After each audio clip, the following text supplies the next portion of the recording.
sharing ilmu. Kebetulan kami sudah mempelajari tentang budaya positif, gitu ya. Jadi kami mau men-share ilmu tentang budaya positif pada Bapak Ibu semua. Seharusnya sih sekalian nih sama kepala sekolah dan wakasek gitu ya. Cuma mungkin karena mereka ada halangan, ada satu dan lain hal, jadi saya mulai dari teman-teman. Oke Bapak Ibu, tema diseminasi saya hari ini adalah tentang budaya positif. Ya, sebetulnya Bapak Ibu sendiri, saya yakin Bapak Ibu sendiri pasti sudah pernah melakukan ini sebenarnya. Sadar atau tidak sadar, Bapak Ibu sudah menciptakan budaya positif baik di kelas ataupun di sekolah. Namun Bapak Ibu belum tahu nih istilah yang digunakan itu apa, gitu ya. Oke Bapak Ibu, sebelum kita masuk ke materi ya, saya pengen Bapak Ibu flashback dulu nih ke zaman Bapak Ibu masih jadi pelajar. Mungkin belasan tahun yang lalu atau mungkin puluhan tahun yang lalu gitu ya. Ketika Bapak Ibu masih jadi pelajar SMA. Saya mau nanya dulu nih. Bapak Ibu pernah nggak punya pengalaman di mana Bapak Ibu ingat satu guru atau mungkin beberapa guru terkenang banget dalam diri Bapak Ibu, tapi bukan hal positif yang diingat? Iya. Ya semisal gini nih. Contoh ya, saya pernah punya pengalaman. Gimana gini? Saya pernah punya satu guru matematika. Punten ya, guru matematika. Guru ini nggak pernah marah-marah, maksudnya nggak yang bentak-bentak enggak. Tapi kalau ngomong nyelkit banget. Jadi kayak misalkan gini nih ya,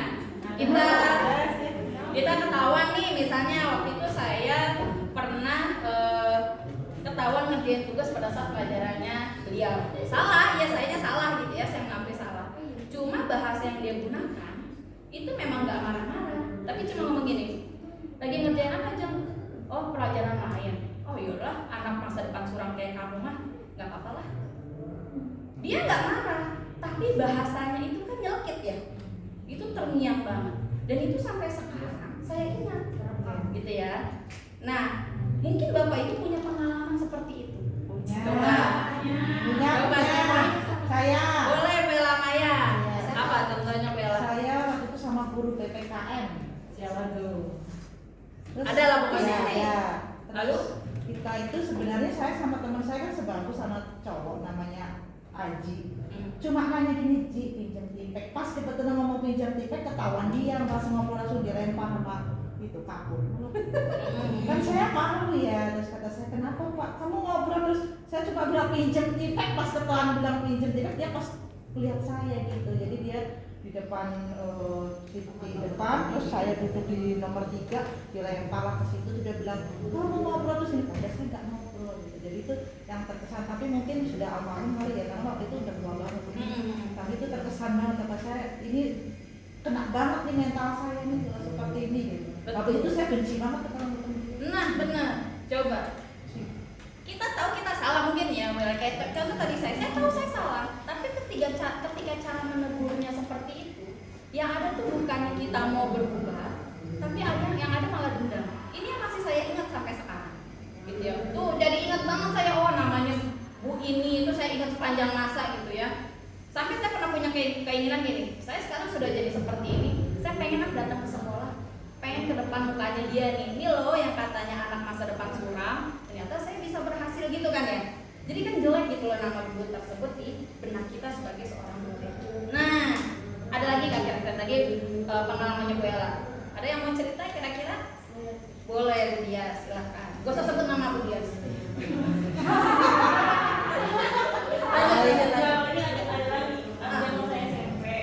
Dulu itu saya kan dengan tugas sama guru olahraga buat mendata kelas-kelas, saya lupa ada apa. Nah ternyata setelah habis kan tugas oleh guru ya kan, saya merasa oh iya gitu. Ternyata di kelas itu sudah masuk ada guru lain dari bahasa Indonesia. Saya dicari-cari di sana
tiba-tiba langsung dimaki-maki, dibentak-bentak di saat itu juga. Kira-kira apa yang ada dalam pikiran Bapak itu? Gimana perasaannya? Sedih, kesel, malu. Kalau menurut Bapak Ibu ketika itu terjadi sama Bapak Ibu semua, Bapak Ibu mau nggak merubah sikap? Nah, mau. Tapi maunya karena terpaksa atau karena sadar saya salah? Terpaksa. Nah, nggak mau pakai kesalahan. Benar, serius benar. Ini yang mungkin kita sering dengar ya. Ada mungkin teman-teman atau kita sendiri, mungkin kita merasakan sekolah di zaman dimana hukuman fisik itu masih berlaku, ya kan? Kayak contoh nih, saya sering banget nih dengar ibu saya atau misalkan teman-teman saya yang mungkin usianya jauh lebih tua bilang, zaman saya dulu mah ya nggak bawa PR langsung digebuk tuh pakai penggaris kayu, misalkan gitu ya, dilempar pakai penghapus papan tulis gitu ya. Anak-anaknya pada disiplin, pada nggak berani sama guru. Iya memang terbentuk jadi anak-anak yang taat aturan, tapi permasalahannya anak-anak ini bukannya sadar, dalam artian mereka bersikap seperti itu karena takut, muncul traumatis. Dan ini yang saya rasakan benar. Saya ketika dulu ngajar, pertama kali ngajar, karena mungkin zaman saya dulu sekolah masih lumrah tuh guru-guru ngelempar penghapus papan tulis gitu ya, bentak-bentak, atau bahkan gini, bentar misalkan ya, Bu minta lagi nulis tugas di mata pelajaran yang lain, gurunya nggak pakai ngomong nih, nggak pakai marah-marah, tiba-tiba diambil dirobek depan muka. Rasanya kan sakit ya sebagai seorang murid ya.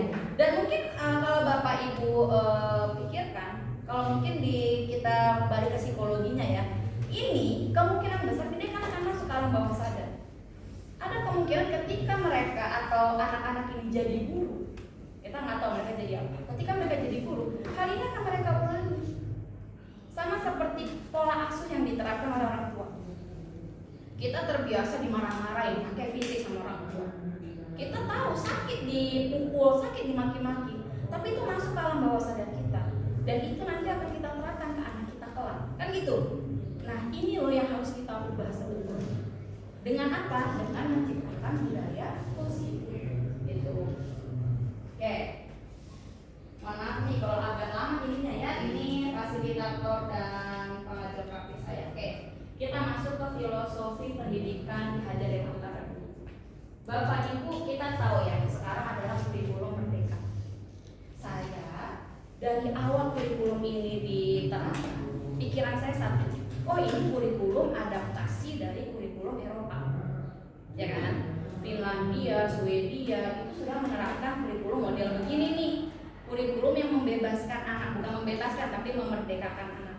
Anak boleh milih berapa mata pelajaran yang dia suka, jam pelajarannya cuma 5 jam, anak-anak dibiarkan senang dan lain sebagainya. Dan ternyata dampaknya satu, kualitasnya meningkat. Finlandia itu menjadi negara dengan tingkat pendidikan terbaik di dunia. Finlandia menjadi negara peringkat pertama anak-anak paling bahagia ke sekolah. Ternyata setelah saya mempelajari modul ini, modul tentang filosofi pendidikan ala Ki Hajar Dewantara, saya baru menyadari bahwa ternyata salah satu founding father kita di bidang pendidikan, yaitu Ki Hajar Dewantara, itu sudah pernah, bahkan beliau yang menerapkan ini, beliau yang merencanakan ini dengan filosofinya dia yang Ingat Sosungkurodo gitu ya, Imadio Mangunkan suatu kuliah daya. Ki Hajar Dewantara mengatakan gitu, tugas guru adalah menuntun. Kita itu diibaratkan petani, murid-murid ini adalah benih-benih. Kita nggak boleh nuntut. Kenapa? Ketika kita menanam benih padi, kita nggak boleh nuntut dia jadi jagung. Ketika kita menanam benih jagung, kita nggak boleh nuntut dia jadi padi, ya kan? Yang kita lakukan adalah kita menuntun, bikin anak-anak ini nyaman. Kita bikin suasana yang positif di dalam ruang kelas guru. Gitu. Gimana sih caranya bikin budaya positif di dalam ruang kelas? Yang pertama, dari hukuman.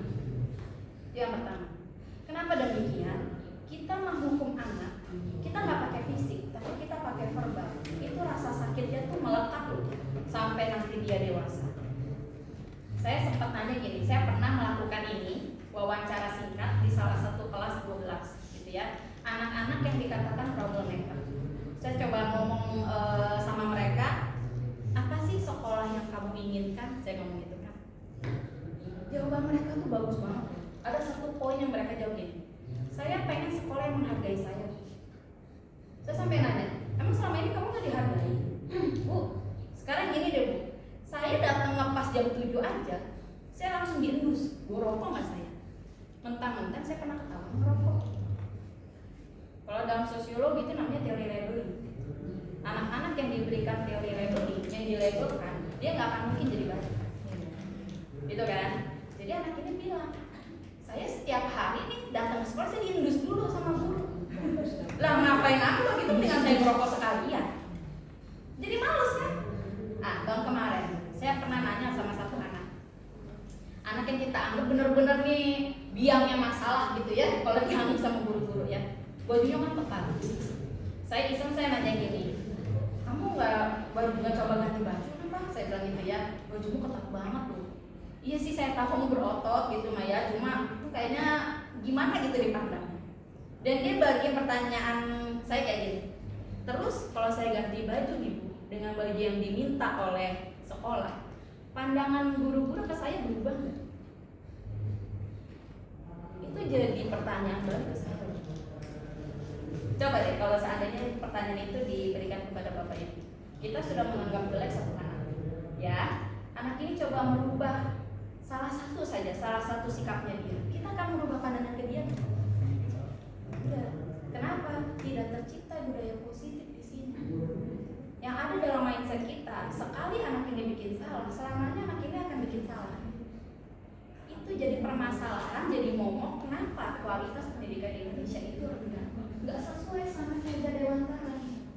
Ketika kita menuntut anak-anak nilai harus di atas KKM, itu tuntutan bukan? Tuntutan. Padahal kita tahu tidak semua anak, dan saya jamin, saya yakin, saya percaya banget. Kenapa? Saya sendiri pun juga demikian. Oke, mungkin saya bagus di bidang sosiologi, dikasih soal geografi saya nggak akan bisa ngerjain. Saya bagus di bidang sosiologi, dikasih soal matematika saya nggak akan bisa ngerjain.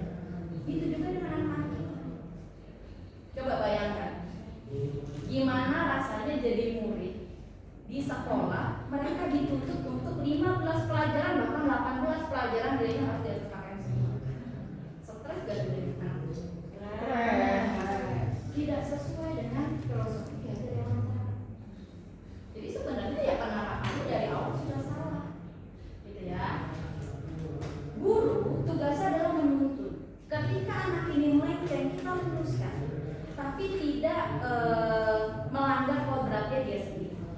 Sebagai contoh gini, saya ketika ngajar, ada satu anak di kelas saya itu teman-temannya ngomong, bu, dia masuk ini jalur prestasi, bu, rapotnya bagus banget, katanya gitu ya. Saya lihat emang dia jalur prestasi, jadi ketika masuk ke sekolah ini dia nilai paling tinggi. Pikiran kita kan, anak ini pintar banget ya kan ya. Tapi ketika ulangan sosiologi, nilainya nggak pernah lebih dari 70 aja. Saya begini, sebenarnya yang salah siapa ya kan? Saya sampai insecure sendiri loh ketika ada anak nilainya itu ngepas aja mungkin di bawah. Tapi saya perhatikan kok anak-anak yang lain banyak dapat nilai 100, banyak dapat nilai 90 dan lain sebagainya. Saya coba, mungkin sekali nih ya, mungkin yang nggak belajar gitu ya. Kedua kali, ketiga kali saya suruh debat, nggak bisa. Terus iseng saya ngobrol, Kang, kamu nilai matematika berapa? 95. Fisika berapa? 100. Terus kita harus tuntut anak ini. Nggak bisa nih kamu mah nilai segini nggak usah naik kelas lah kamu. Kalau saya lakukan seperti itu, anak ini bakal bisa pintar dan di sosiologi. Nah, artinya kita tahu batas kecerdasan anak, bukan batas kecerdasan anak. Kecerdasan anak beda-beda. Ada anak-anak yang mungkin pintar di bidang lisan, tapi ada anak-anak yang mungkin lebih condongnya justru di sosial. Permasalahannya adalah kita sebagai guru menuntut anak-anak untuk harus pintar di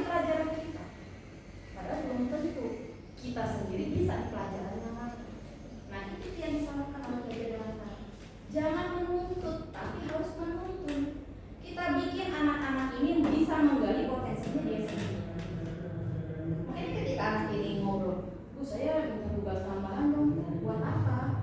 Biar nilai saya bagus, gitu kan ya. Emang kamu ambil jurusan apa? Saya pengen ambil hukum, memang gitu ya. Cuma saya coba ngobrol sama teman-temannya IPS, nilai IPS-nya selalu jelek, pas banget. Bino sampai mau eksak. Yang saya katakan ke dia adalah, saya bilang, Kang, nilai itu lebih bagus nih. Mungkin akan lebih baik kalau kamu ngambil jalur itu aja, entah jadi teknik ataupun kedokteran. Oh gitu Bu ya, dan sebagainya. Kita arahkan mereka agar mereka bisa menggali potensinya dia. Tidak mereka nggak bisa pelajaran kita maki-maki. Kira-kira tuh anak bakal suka nggak sama pelajaran? Buruk. Benar. Saya punya prinsip gini. Saya pengen jadi guru yang disegani, bukan disegenin. Segan dan segen itu kan beda makna. Ketika saya gambar, anak-anak iya nurut sama saya nih, tapi di belakang, gitu kan ya, bahasa binatang keluar semua. Bapak itu tahu nggak kalau kita punya julukan? Anak-anak itu punya julukan buat kita, dan saya baru tahu itu. Ada pokoknya.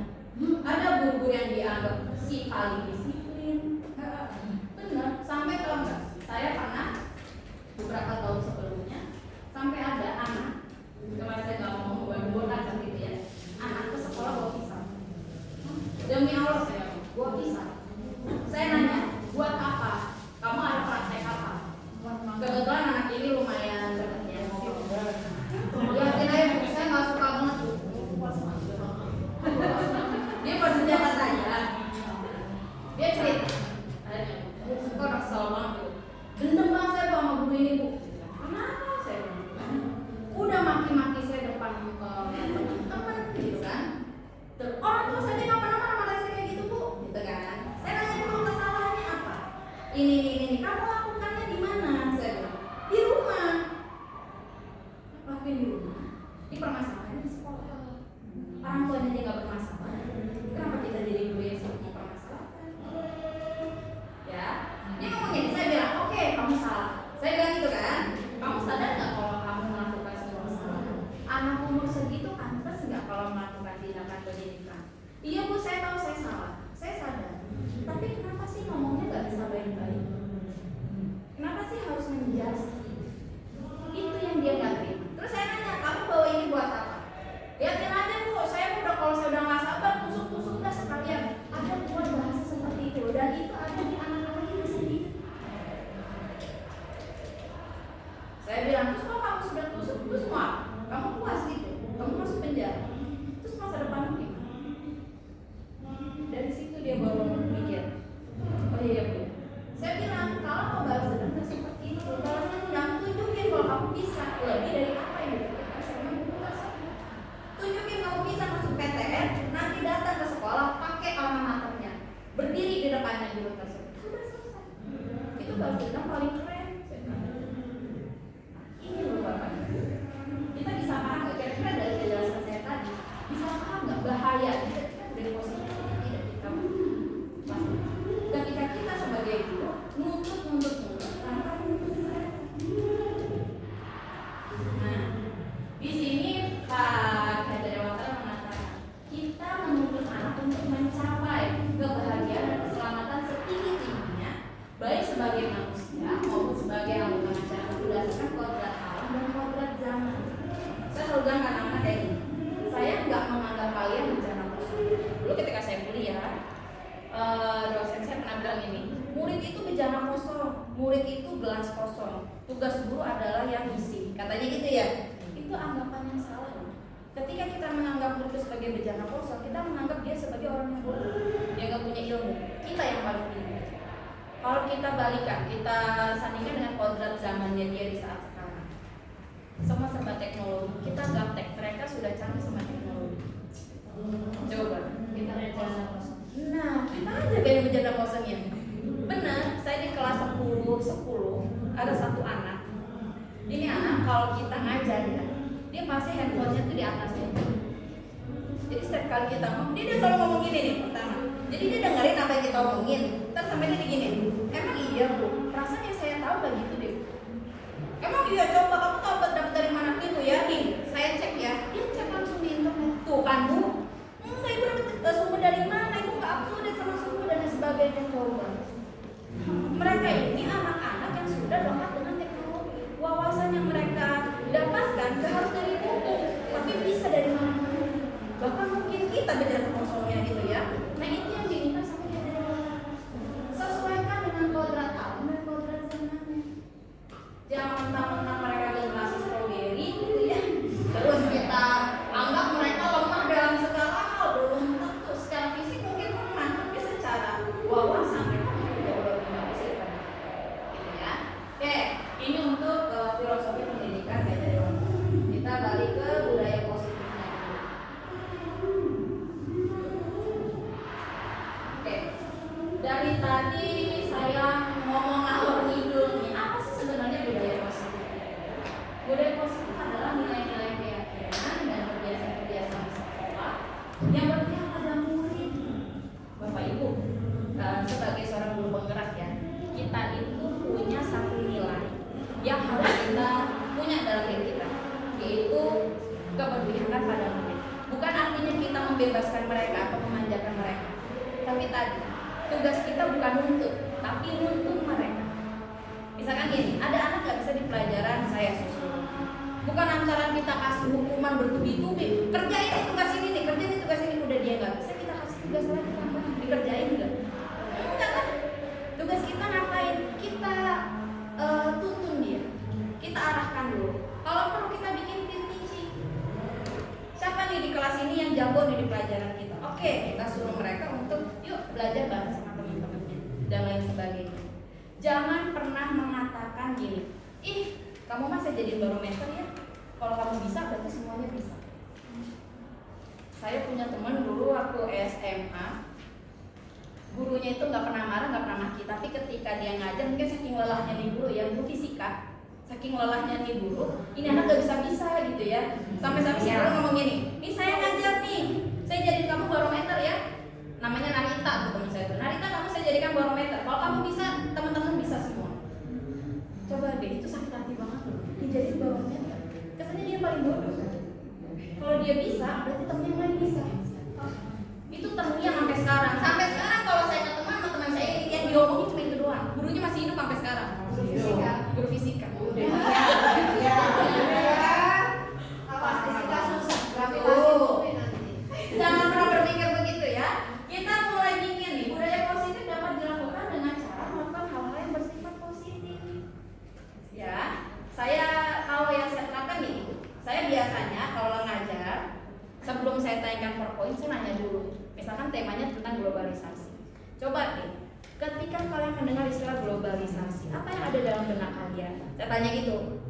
Mereka jawab. Besok kan jawabnya ngalor ngidul ya kadang ya. Ini Bu. Saya nggak bilang, gimana sih kayak gitu yang enggak. Oke, saya terima. Ada pendapat lain ya. Nah gitu loh. Jadi kita arahkan seperti itu. Gitu ya. Upayakan jangan sampai membuat anak itu jadi barometernya. Ini loh yang membuat kenapa sih anak-anak banyak mabal. Saya kalau nanya ya anak-anak yang sering mabal, kenapa sih kamu mabal? Pasti ada jawabannya. Nah, ngehindarin salah satu pelajaran. Iya, makanya saya sampai insecure kadang kenapa ini selalu gak masuk di hari Senin. Wah, kamu gak suka pelajaran saya apa saja saya seperti itu gitu ya. Tuh, ya, itu pentingnya dari positif.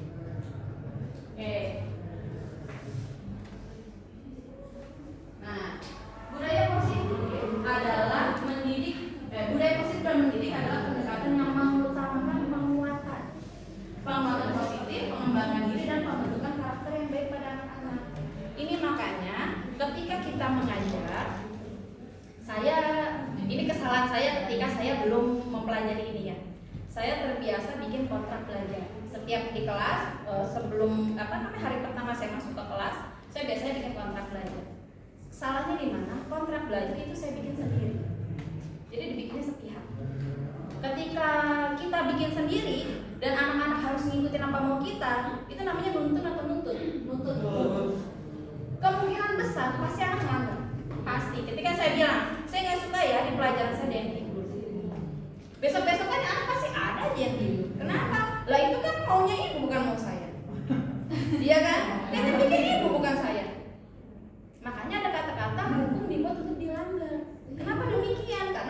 dibuat sepihak, tidak melibatkan semua orang. Saya kesel banget, pernah tuh saya sampai emosi banget sebenarnya ya. Cuma kalau saya emosi, ntar jatuhnya ntar saya didendemin lagi sama anak. Saya takutnya gitu kan. Saking emosinya saya cuma bisa diam nih, hela nafas. Ada saya ambil kursi, saya duduk di depan sini. Saya ngomong gini, oke, yang salah saya. Saya bilang seperti itu dulu. Yang salah saya. Kenapa kontrak belajar ini yang bikin saya? Saya tidak melibatkan kalian. Wajar kalau kalian melanggar. Oke, sekarang kita batalkan ya kontrak belajarnya. Kita mulai bikin yang baru. Saya bilang keyakinan kelas, mereka nggak paham. Jadinya ya udah deh, pakai tetap kontrak belajar aja. Tapi saya minta mereka sendiri. Saya bilang gini, saya minta satu-satu untuk menyebutkan. Kalau nggak berani boleh tulis di papan tulis. Saya minta satu-satu harus punya peraturan apa yang ingin kalian dari kalian untuk kalian oleh kalian. Jadi ketika kalian menerapkan itu, kalian nggak ngizinin teman-teman kalian melanggar dan kalian juga jangan melanggar, gitu kan ya. Ini untuk di pelajaran saya aja. Ada mereka bikin sendiri satu-satu, rame tuh papan tulis sampai penuh. Peraturan apa? Satu orang satu pokoknya. Sudah selesai, saya bilang coba dibaca. Ada yang mau direvisi nggak? Oh, ada bu, yang ini jangan nih bu. Hapus. Yang ini sampai ada terbentuklah kesepakatan. Oke, sepakat ya. Yang bikin kalian, berarti yang harus menerapkan juga kalian. Dan ternyata alhamdulillahnya sampai detik ini itu masih berlaku. Saya sampai ngobrol sama satu guru ini ngomong, ya ibu aja mau biasanya mah kalau kita hukum lah ya berlakunya cuma hari itu doang, besok-besok kan mereka brutal lagi gitu ya. Saya udah mikir ya wajarnya ya juga ya, tapi saya coba nih pakai cara ini. Dan sampai detik ini kelas itu kondusif banget kalau di kelas, kalau di pelajaran saya. Gak ada lagi yang keluar-keluar nongkrong di luar. Sampai kalau mereka tadarus, kan jam saya sampai di jam pertama kalau di video itu sama mereka sebagai bukti bahwa kita melakukan. Saya bilang ke mereka, peraturan ini bukan buat saya, tapi buat kalian. Kalian sudah dewasa, kalian bukan anak SD yang dipelototin tak. Saya nggak mau nembak nih, asal nembaknya saya maunya gini enggak. Saya pengen pilihan kalian sendiri, tapi diterapkan sendiri. Malu kalau kalian melanggar. Dan itu ternyata berhasil banget. Ketika saya tanya sama satu anak, kok tumben kelasnya ya biasanya saya hukum, besokan berjalan, besokannya lagi bubar. Ya. Terus dia bilang, yo tuh kan yang bikin kita. Ini kan maunya kita. Ya masa iya kita yang melanggar. Mereka sadar, oh iya kesepakatan kita ini, dan mereka ternyata bahagia digituin. Receh ya kebahagiaan mereka ya sebenarnya ya. Bener. Sama ya ketika kita dilibatkan dalam pembuatan apa kan kita bahagia banget walaupun sama ya dan ternyata itu juga bisa membentuk karakter anak-anak. Mereka jadi lebih berani mengeluarkan pendapat karena menurut mereka minimal pendapat kita didengar bu, entah mau dilakukan atau enggak, tapi setidaknya guru nggak langsung nyekap pendapat kita. Itu bahagia banget loh mereka. Oke, ini pentingnya budaya positif. Nah, budaya positif di sekolah yang bisa kita terapkan ini. Yang pertama, berikan kegiatan.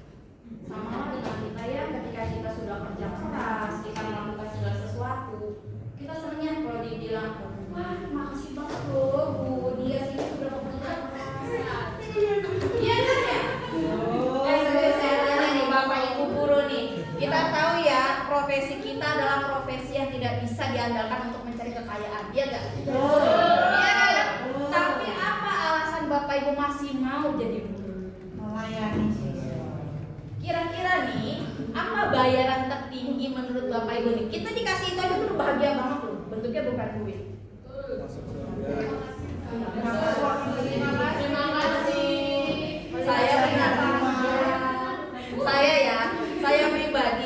Saya pribadi jujur sampai ada anak-anak ngomong, bu, gua aja kok mau sih jadi guru, mana di sini lagi di pinggiran, bilangnya gitu kan ya. Karena ngeliat rumah saya di Jakarta, terus mungkin background pendidikan kita gitu ya. Terus saya bilang gini, tapi kamu senang nggak kalau pelajaran saya? Iya bu, kita antusias bu, soalnya kasus-kasusnya contoh-contohnya tuh ada di sekitar kita, jadi kita real banget katanya gitu kan. Udah, ketika melihat kamu antusias di pelajaran saya, itu udah penghargaan banget buat kita. Iya nggak sih? Ketika saya yang sampai saya apa ya bahasa Jawa mah berbesmili gitu ya, terharu banget. Aku itu sendiri. Sebenarnya saya suatu hari saya dapat DM dari alumni, entah itu tahun berapa deh, kayaknya angkatan pertama yang saya ajak. Anak ini itu jadi pengacara sekarang, jadi pengacara gitu ya. Jalan-jalan luar negeri dulu dan gitu kan ya. Terus saya bilang, wah hebat banget nih, kamu sekarang sudah bisa begini. Iya bu, tahu nggak? Saya tuh sampai sekarang loh masih nyimpen loh catatan sosiologi Bu Ajeng, difotoin sama dia. Contoh saya dipoten, Ibu, ini salah satu yang bikin saya termotivasi untuk bisa jadi seperti saat ini. Saya nggak bisa bayar Bu Ajeng ya Bu ya, saya cuma bisa doain Bu Ajeng. Tahu nggak, itu tuh bener-bener yang tadinya saya pengen, ya Allah saya pengen bisa sama dia aja dari guru gitu nggak ya, nggak jadi deh. Karena saya berpikir, oh ternyata ada anak-anak yang mengapresiasi kita, ya kan? Bayangkan ketika murid kita apresiasi, bangganya kayak apa coba mereka? Saya Chandra 12 IPS 1. Serius, anak ini alhamdulillah kalau di pelajaran saya anteng banget Bu. Walaupun emang kalau ngomong pada nyambung ya, tapi dia anteng. Hafiz juga begitu Bu, hebat. Iya kan? Saya selalu bilang kayak gini, Chandra, wah Chandra saya angkat sebagai. Jadi ketika dia berhasil menjawab, walaupun cuma satu pertanyaan gitu ya, saya apresiasi Pak Chandra, karena Chandra udah berhasil jawab pertanyaan saya angkat jadi asisten saya, asisten sosiologi. Bangga banget dia demi. Jadi dia setiap kali, Chandra temennya pada main, kamu nggak saya asisten gua aja. Jadi menurut dia itu penghargaan buat dia. Ya, pujian, penghargaan, dan pengakuan. Dia merasa dia diakui keberadaannya gitu ya. Makanya saya selalu kalau bukan saya, pasti Bapak Ibu juga melakukan hal ini. Dan itu ternyata dampaknya positif banget. Kita kalau nanya dari dia doang gitu ya, kita sebarin ke semua anak. Itu mereka senang loh ternyata. Kalau kita suruh tanya, ayo siapa yang bisa jawab pertanyaan saya, pada diem kan. Tapi ketika kita tunjuk, mereka jawabnya oke, agak-agak aku. Tapi ternyata terbersih rasa bahagia. Tahu nggak jawabannya gini? Ibu, saya nggak nyangka loh, ibu milih saya. Emang kenapa sih? Ya kan saya nggak pernah ngacungin tangan. Saya kan nggak menonjol. Tapi ketika ada guru manggil nama saya disuruh nyebut. Saya merasa keberadaan saya diakui Bu di sini. Ya Allah, makanya saya udah receh banget loh murid-murid itu, kebahagiaan. Tuh. Yang kedua, menciptakan suasana kondusif bagi anak-anak untuk belajar tanpa rasa takut. Emang kita senang apa ya kalau dikata monster gitu ya? Harimau. Iya. Ada yang bilang harimau. Sampai ada yang bilang gini tau nggak? Ada dari murid ya, saya dengar, Bu, udah Bu lama-lamanya di sini. Emang kenapa? Abis pelajaran itu kan pelajaran nyanyi blorong. Kenapa demikian? Itu tadi saya bilang, kita tuh punya guru.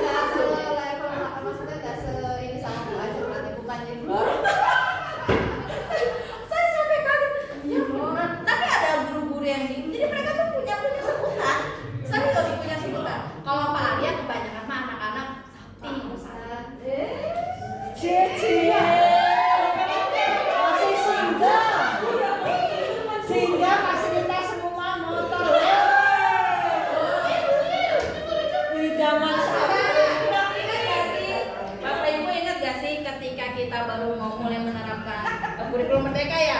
Kan harusnya kan anak-anak bebas memilih mata pelajaran ya kan? Iya. Tapi nggak kita lakukan kan? Iya. Kenapa? Karena takut ada guru yang tidak dipilih mata pelajaran. Kenapa demikian? Tidak mencinta budaya asli. Cuma ada pilihan. Bapak Ibu punten, memang tantangannya berat banget ketika kita menciptakan ini di kelas. Di kelasnya nggak di sekolah deh. Ketika kita menjadi anak-anak, kita nih misalkan kita sering melakukan ini, otomatis kan anak-anak apresiasi ke kita ya. Tapi ketika anak-anak apresiasi ke kita, terkadang penilaian yang lain berbeda. Gitu kan ya, dianggapnya ya iyalah pantas orang dia ngebebasin. Aduh, kadang tuh saya gemes gitu ya. Situ tahu nggak sih filosofi Ki Hajar Dewantara? Ih, makanya saya minta tolong ikutlah guru penggerak ya, calon guru penggerak biar pada tahu semua nih. Oke. Betul. Yang ketiga, mengajarkan nilai moral dan membantu anak-anak memahami pentingnya integritas, tanggung jawab, kerjasama dan kejujuran. Sebenarnya kita nggak perlu loh bentak-bentak anak. Pikir kan? Ya. Sampai bikin anak nangis, coba. Pacara. Buah enggak? Nah, buah lagi sampai mengaku itu muslim. Nah, saking apa sih? Sebenarnya harus kita lakukan panggil. Ya itu ya sampai ada anak ya nggak ngaku muslim Bu Ajeng. Nah, sebenarnya apa? Karena anak ini nggak tercipta ininya loh, kesadarannya dia tuh nggak terbangun. Soalnya yang dilakukan oleh gurunya adalah marah. Tapi waktu itu kita alus itu sekarang bagus. Nah, coba penanganannya beda kan? Ketika dia elus dengan cara yang baik, dengan cara positif, dia kan jadi mau. Iya. Beda ketika kita maki-maki, kita bentak-bentak, nggak akan masuk. Karena yang ada yang marah, malu. Yang ada kesel gitu kan? Nggak bikin dia sadar. Nah ini loh sebenarnya pentingnya tanggung jawab dan kejujuran. Kita bentuk mereka sebab menjadi anak-anak yang paham akan dirinya sendiri, paham akan tanggung jawabnya dia sebagai manusia. Makanya saya gini, Bapak Ibu, kalau seandainya ada anak-anak yang ketika pelajaran saya dia tidur atau dia ngobrol sendiri, saya cuma ngomong gini. Saya diam, terus saya ngobrol. Anak-anak, coba saya mau nanya, status kalian apa? Murid. Kan kita ada pelajaran status dan perannya. Status kalian apa? Murid. Perannya murid ngapain? Belajar. Terus kalau ngobrol sendiri, nggak dengerin gurunya, belajar bukan? Bukan. Terus mau gimana? Coba deh sini yuk maju ke depan yuk, coba yuk jelasin deh. Saya jadi murid ya. Saya ngomong gitu, saya jadi murid ya. So, jelasin tadi apa? Apa aja deh yang kamu mau ceritakan, ceritakan. Terus saya suruh temennya ngobrol. Pada saat dia ngomong, udah selesai nih, kan di BK sendiri kan. Saya nanya, enak gak kalau lagi ngomong, terus temennya nggak perhatiin? Enggak Bu, gak enak kan? Ya sudah, kalau gitu tolong hargain dulu ya gurunya yang lagi ngomong.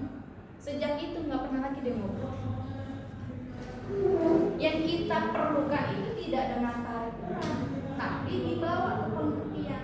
Biar anak ini paham, dia mau mengubah, dia sadar akan kesalahannya itu. Gitu ya. Yang keempat, menciptakan pengalaman belajar yang menyenangkan dan menarik. Saya tahu Bapak Ibu saya tidak praktek ya, tapi saya bela-belain belajar Canva. Jadi selain tadinya kan niatnya mah buat tugas doang nih, buat tugas CGP doang. Tapi ternyata ketika PowerPoint saya ubah semuanya model begini nih, kan wah ini ya kayaknya receh ya. Tapi anak itu ternyata tertarik dengan gambar warna-warna yang menarik. Jadi mereka senang. Yang terjadi apa? Di bukunya itu sama mereka juga digambar-gambar. Mereka nanya, Bu, saya izin boleh nggak dipelajari saya stabilo yang saya gambarin emang boleh, nggak apa-apa. Yang penting bikin kamu menarik untuk membaca. Mereka kreativitas sendiri. Gitu. Sampai disimpan loh buku catatan. Wajar boleh nanya. Boleh. Nah kalau kita ini aja diskusi ya. Ya kalau kita lihat kan memang budaya positif di sekolah ini kalau kita belajar kan dari yang Bu Ajeng sampaikan itu luar biasa ya memang gitu ya. Tapi kalau bagaimana caranya supaya apa yang kita pelajari ini yang sudah baik ini tapi mau diterapkan ke suatu lingkungan sekolah di mana lingkungan sekolah itu sudah terbentuk hal yang tidak sesuai dengan yang budaya positif yang sekarang kekinian yang kita pelajari, bagaimana nih caranya seperti itu? Nah itu sebenarnya Loyola yang jadi pertanyaan.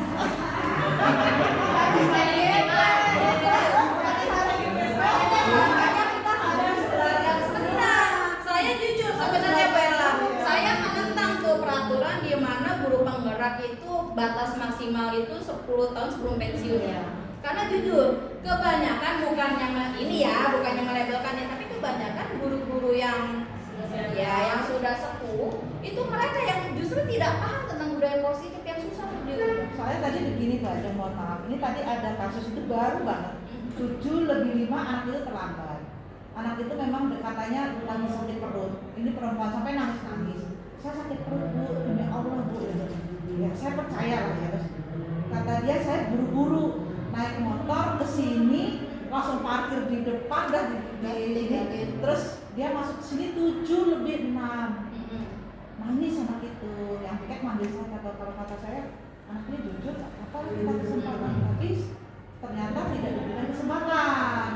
Di sinilah saya akhirnya berpikir ini gimana seperti ini, anak kan harusnya dikasih kesempatan untuk kenapa anak itu benar nangis demi Allah, saya kasih ya gitu. Nah, itu pertanyaan kemarin yang kayak gitu kan. Iya. Bagaimana caranya biar itu istilahnya Bu ada dia itu sadar biar positif. Positifnya itu Bu gitu. Kalau menurut saya sih memang harus semuanya belajar seperti ini, guru-gurunya dulu. Kalau Ayo, Bu, ayo, tidak Bu. belajar, tidak akan ada solusi. Itu juga. Nah, harusnya memang seperti itu. Kalau tidak Tapi DP Bu tetap ikut, jadi bisa ilmu itu masuk. benar, tapi permasalahannya memang mereka karena tidak mau nih. Mungkin karena merasa senior ya. Kita jeleknya itu. Ketika kita dalam mindset kita ada istilah senior junior, yang mau memberikan pencerahan adalah junior, kita nggak dapat didengar. Itu sebenarnya kalau dalam itu sebenarnya budaya sih dalam Indonesia ya, kita nggak bisa nyalahin juga ya. Namanya primordial. Sifat primordialisme. Primordialisme itu masih ke daerah di masih kalau di Indonesia kita tuh punya istilah sama kayak di kebangsawanan Sultan gitu ya. Kita itu kan asal bapak senang, asal atasan kita senang gitu ya. Harus nunduk, yang junior harus ini banget sama senior dan lain sebagainya. Yang kritis dianggap Dianggap apa? Betul. Ini sebenarnya permasalahan bukan pembangkang, kritis. Ya, jadi Saya- sinonimnya Kritis. Jadi gini, Bu Ella, saya pernah menanyakan ini ke pihak BBGP-nya langsung. Ya. Kan saya kan sebenarnya kita sebagai guru penggerak itu kan kita nanti ada feedback yang harus kita berikan ya. Itu nanti akan dicek secara berkala. Apa sih yang sudah kita dobrakan apa sih yang sudah kita lakukan? Lalu saya nanya langsung ke pihak BBGP pada saat Karya pada saat itu. Pak, semisal nih kasusnya kita sudah menerapkan ini, tapi tidak ada support system dari pihak sekolah, baik si pemangku kebijakan ataupun rekan-rekan yang lain, saya bilang gitu. Terus apa yang harus kita lakukan? Pihak BBGP itu langsung ngomong, Bu, nggak cuma ibu kok yang ngomong begitu. Rata-rata seperti itu. Apalagi kalau memang tingkatnya sudah tingkat SMA. Makanya pengajar praktik saya selalu bilang, kita udah nggak kaget Bu kalau penerimaannya seperti ini. Gitu. Jadi itu memang susah karena ada sikap primordialisme itu loh. Itu yang agak susah. Gitu ya. Ditambah orang-orang yang seperti ini karena ternyata mereka sepuh ya. Nah, mereka nggak punya kesempatan untuk mengikuti guru penggerak, jadi susah.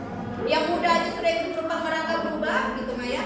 tapi mungkin kalau sekolahannya sekolah baru dan semua yang masuk ke situ guru baru kemungkinan akan bisa. Nah, kita berharap saja ya. Kalau Semoga sekolah cepat pensiun. Sebenarnya nggak harus nunggu Enggak, bukan pensiun kalau ya, itu ini. sekolah baru misalnya Harus punya pemimpin. Bisa. Karena saya ngeliatnya gini, SMA 2 Cilengsi itu benar-benar berubah. Iya. Bagus banget, saya sangat apresiasi. Kenapa? Karena memang guru-guru di sana banyak orang muda dan mereka menerapkan ini. Semuanya Mereka mau, gitu loh. Mungkin karena lebih banyak guru mudanya ya ketimbang guru yang senior tuh mereka bisa berubah. Gitu ya. Ya mungkin ya itu PR kita semua ya. PR yang CGP 11, 12 Ya, ya. Pokoknya Bapak Ibu, minta tolong sekali bahwa budaya positif ini harus kita terapkan dimulai dari sekarang. Memang banyak ada waktu itu sempat ada yang nanya gini, emang efektif menerapkan ini? Emang setelah kita tapi pasti ada hasilnya? Memang enggak. Sama kayak kita mau diet ya. Kita pengen diet kan, kita pengen diet, kita olahraga, kita minum obat diet atau apapun. Apakah besoknya langsung turun berat badan?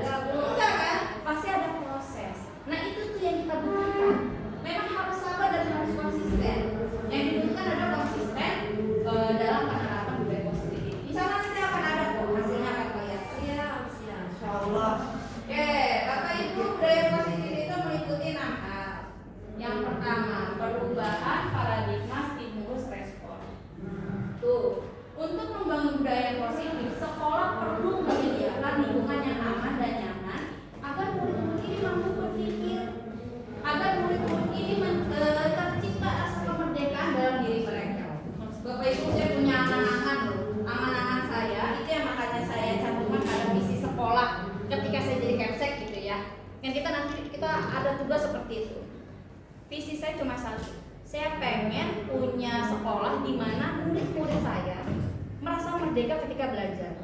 Murid-murid saya merasa membutuhkan, mereka yang membutuhkan ilmu, bukan kita yang. Mereka dengan kesadaran penuh datang ke sekolah dengan berlari, dengan semangat. Ketika sampai di sekolah mereka antusias menerima pelajaran karena merasa pelajaran itu penting buat diri mereka. Lalu ketika jam bel pulang sekolah, mereka kan pulang sekolah dengan merasa enggan untuk meninggalkan. Kenapa? Saya nggak mau ninggalin teman, saya nggak mau ninggalin guru, saya masih pengen belajar. Itu bisa tercipta kalau apa? Kalau budaya sekolah, budaya positif itu bisa tercipta. Di Indonesia kita menjadi negara dengan peringkat terbawah. Anak-anak yang menyukai sekolah. Sedih loh. Kita sampai dibandingkan, saya sampai sakit hati nggak satu artikel kita dibandingkan foto kita anak-anak SD di Indonesia sama anak-anak SD di Jerman. Dibandingkan yang anak-anak SD di Indonesia udah fasilitasnya begitu ya, mukanya tuh tegang semua, ada yang tidur, ada yang males gitu ya. Beda sama anak-anak di Jerman. Guru dan murid itu bisa interaksinya tuh bisa nyaman. Apakah guru-guru di Jerman terus di-label, oh kamu ngebebasin murid? Nggak seperti itu. Tapi ketika si guru ini berhasil membuat anak-anak ini apresiasi, betah di kelasnya mereka, itu dapat apresiasi penuh dari orang. Oke, kita ubah dulu paradigma. Yang kedua, kita mulai terapkan konsep disiplin positif. Bapak Ibu memang zaman kita dulu atau kita bahkan yang saya akui, saya sendiri pun juga dulu sampai sekarang sih kadang melakukan hal itu ya. Kita marah, kita menghukum anak dengan dalih mendisiplinkan. Padahal yang tercipta bukan disiplin yang mengubah karakter mereka, tapi disiplin karena mereka takut sama kita aja. Kita keluar ya udah mereka brutal lagi. Tidak tercipta. Padahal kita inginkan adalah terciptanya disiplin positif, di mana karakter mereka yang kita berubah menjadi lebih positif. Lalu yang ketiga adalah keyakinan kelas, seperti yang waktu itu pernah dijelaskan Bu Ella. Jadi kita bikin kontrak belajar kesepakatan yang memang tidak hanya dari kita, tapi libatkan murid-murid. Gitu ya. Tugas kita hanya memfasilitasi saja. Bilang ke mereka, keyakinan ini kalian yang membuat, kalian yang menerapkan, jadi jangan dilanggar. Gitu ya. Yang keempat itu pemenuhan 5 kebutuhan dasar manusia. Bapak Ibu semua percaya gak percaya ya, ketika kita melihat satu anak, dia kalau bahasa saya itu ngadi-ngadi gitu ya, ngada-ngada aja kan, cari perhatian. Kayak misalkan mereka brutal di pelajaran kita, oh mereka bikin kesalahan terus menerus mabal di pelajaran kita dan lain sebagainya. Anak ini ada satu kebutuhan dasarnya yang tidak terpenuhi. Satu contoh, di angkatan kelas 10 ada satu anak yang selalu mabal, selalu absen. Ya, cuma yang kasihan kalau di sini mah ya teman dekatnya ya yang akan ditarik-tarik, diseret-seret gitu ya. Terkesan kayak dia tahu, sampai anak ini ngomong, Bu saya bukan mamanya, saya nggak tahu anak ini kemana, orang saya juga di sekolah. Itu mah ya, itu jelek kayak kita ya. Terus saya coba deh, saya nggak kenal anak ini, saya nggak ngajar anak ini. Saya minta tolong sama teman dekatnya, saya pengen ngobrol dong sebentar aja. Penasaran, karena kan saya nggak terima ya, karena anak ini teman dekatnya yang dibawa-bawa gitu ya, karena teman dekatnya anak saya gitu. Terus saya ngobrol sama si anak cewek, enggak, anak yang bermasalah ini. Saya iseng, saya nanya, kenapa sih kamu begini gitu ya? Dia bilangnya gini, bapak ibunya itu nggak pernah ada di rumah. Jadi kebutuhan dasar dia akan kasih sayang, afeksi itu nggak dia dapatkan. Bapak ibu saya ngasih uang, tapi saya dibiarkan sendiri di rumah. Jadi kalau saya pulang ke rumah tuh Bu, itu dingin. Kalau kata dia, dingin kan arti kata ya sepi aja gitu. Orang tua saya nggak akan nanya, Bu, tadi belajar apa di sekolah? Kamu udah makan belum? Pulang jam berapa juga saya nggak pernah ditanya. Alasannya seperti itu. Terus ketika saya masuk ke sekolah, guru-guru melabelkan saya tidak. Sekali bikin salah kan gitu tuh ya. Sekali bikin salah selamanya kamu jadi pembuat masalah. Ya kan? Sekali saya gaul sama satu anak yang katanya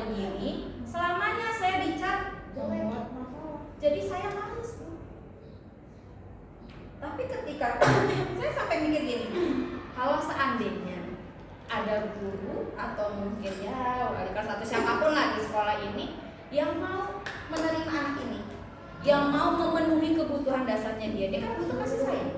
Kita berikan kasih sayang, kita kan orang tua murid-murid di sini. Saya jamin anak ini pasti akan melampiaskan rasa haus kasih sayangnya di sekolah. Dia nggak akan kemana-mana karena saya dapetnya di sekolah, gitu ya. Nah, Bu Ella juga pernah punya pengalaman dulu di sekolah yang terdahulu ya Bu Ella ya. Yang katanya di rumah begitu ya. Pindahan. Nah, sampai anak ini maunya ya sama Bu Ella misalkan gitu ya. Karena merasa guru ini mau memenuhi kebutuhan dasar saya, yaitu kasih sayang. Salahnya kita nggak mau. Kita terkadang menjudge, oh anak ini bikin salah, ya udah orang tua lo nggak benar ngedidiknya, lo akan jadi sampah masyarakat. Nah, itu aja. Oke, 5 posisi kontrol. Ya. 2 ini 5 posisi kontrol dan segitiga restitusi itu sebenarnya adalah 2 cara ketika kita menangani sebuah kasus. Oke, sebenarnya ini sudah pernah dijelaskan gitu ya sama yang sebelumnya. Cuma di sini saya putarkan saya Bapak Ibu ya. Saya pengen memperlihatkan bagaimana posisi kontrol itu berdampak buat murid.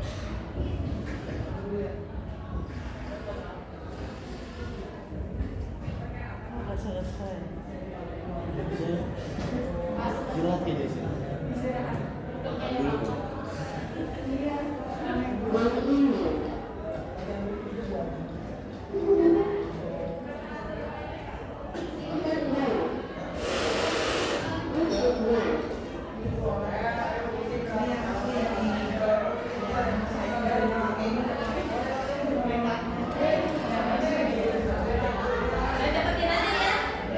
Soalnya khawatir mau dimarahin.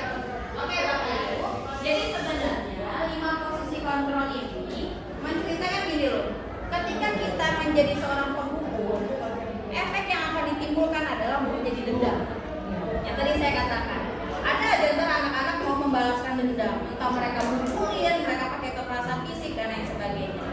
Yang kedua, ketika kita menjadi pembuat rasa bersalah, ya kan? Kamu tega ya sama saya ya, kamu gak kasihan sama orang tuamu dan lain sebagainya. Kita akan membuat anak ini jadi insecure. Kita akan membuat anak ini jadi ngedown. Oh iya ya. Jadi gimana sih kita gak bikin anak ini jadi percaya diri? Lalu kita sebagai teman, ya. Sebenarnya kita sebagai teman itu lumayan baik sebetulnya, walaupun dampak yang ditimbulkan adalah anak ini jadi terlalu bergantung sama kita. Gitu. Anak ini gak akan mau nanti sama guru lain, dia hanya mau sama kita. Dan seolah batasan antara murid dan guru itu hilang. Oke. Berikutnya adalah tipe pemantau. Ya. Tipe pemantau dan tipe manajer ini sebenarnya agak mirip, walaupun yang lebih baik adalah tipe manajer, di mana kita membalikan kepada keyakinan kelas. Ya. Bagaimana anak-anak ini bisa membentuk karakter sesuai dengan keyakinan kelas yang mereka sepakati sendiri. Oke, terakhir adalah segitiga restitusi. Segitiga restitusi adalah cara kita untuk menyelesaikan masalah. Ketika anak ini kita dapat aduan, Bu aja sini kemarin makan di pelajaran saya langsung manggil anak ini dengan bentuk yang maki-maki. Apa yang terjadi? Anak ini bakal berubah. Tapi ketika kita kasih jeda waktu, lalu kita kabur. Ketika sudah ketemu, kita mulai ini dulu, kita stabilkan identitas. Dalam artian gini, oh iya saya paham kok, saya juga pernah melakukan hal yang seperti kamu. Namanya manusia mah lapar wajar ya. Tapi kita kembalikan lagi. Tapi menurut kamu makan pada saat jam pelajaran benar nggak? Sesuai nggak sama keyakinan kamu? Pasti kan anak-anak akan bilang enggak. Sopan nggak kira-kira? Enggak. Baru di situ kita masuk. Nah kan kamu sendiri tahu ya kalau itu tidak sopan. Yuk kita cari solusi. Enaknya gimana coba? Kalau sebagai murid ketika guru lagi ngajar harusnya ngapain? Gitu loh. Memang seolah-olah kita kayak anak TK ya, kayak ngomong anak TK. Tapi ternyata itu yang dibutuhkan. Perlu Bapak Ibu tahu perlu Bapak Ibu ingat ya.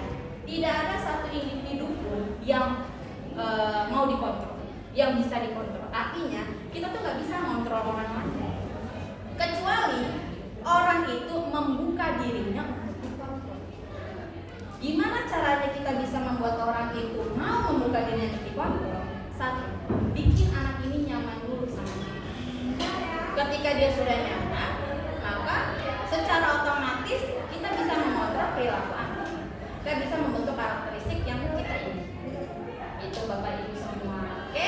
Kira-kira sampai di sini ada yang mau ditanyakan dulu tidak?